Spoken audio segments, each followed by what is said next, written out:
তারপর লটি চৌকোপাই দেবো। নানু ঢেকে আসো, নাহলে তোমাকে লটি চৌকোপাই দেওয়া হবে না। ছড়িয়ে পড়তে হবে, চারিদিকে ছড়িয়ে পড়তে হবে, কোনোভাবে একটা জায়গায় নিজেকে আবদ্ধ করে রাখা যাবে না, তাহলেই কম পড়ে যাবে তোমার। তুমি কম পড়ে যাচ্ছ না, যত বেশি ছড়াবে তত বেশি। ওফ, এই দেখো ছড়ানোর কথা শুনে আমার জন্য কাজ ছড়িয়ে রেখে দিয়েছে। চিন্তা করা যায়, ওকে দেবো ভেবেছি লটো চৌকি পাই। এই তোকে লটো চৌকো পাই দেবো, ব্যাগটাকে সোজা করার আগে, তাহলে তুমি উইনিং প্রাইজ তোমার। এটা সুন্দর করে সোজা করো। ফাঁকা করেছো, বাহ, এবার এখানে রাখো। গুড, আমি এটাকে গোছাতাম, ভালো হয়েছে ফাঁকা করেছো। এবার এখানে তুমি ছোম্মার জামাগুলো চেনো, এখানে সাইডে সরো, সাইডের নিচে নামো। হ্যাঁ, সব কিছু আলাদা করো এখান থেকে, তোমার জিনিসপত্রগুলো আলাদা করো, ছোম্মার জামাগুলো আলাদা করো। এখন আমি এই না, তুমি লটো চৌকি পাই নাও, জামাটা তো গুছাই।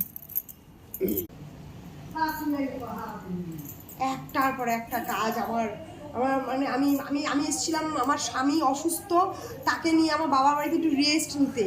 এখানে এসে রেস্টের তো আমার হয়নি, আমার সব করতে হয়েছে, সব এভরিথিং করতে হয়েছে। এখন আমি জামা কাপড় গুছাচ্ছি।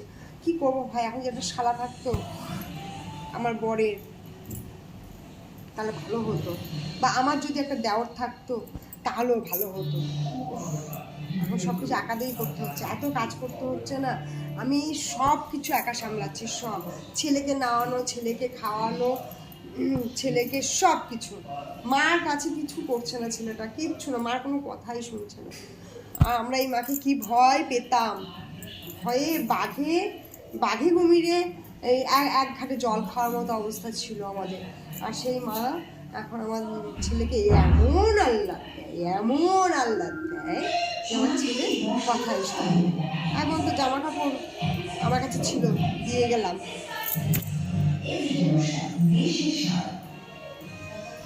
এটা খুব সুন্দর, এবার পুজো আমি এটা পরে এটা শাড়ি পরবো এটাতে, ঠিক আছে, এটার উপরে শাড়ি পরবো।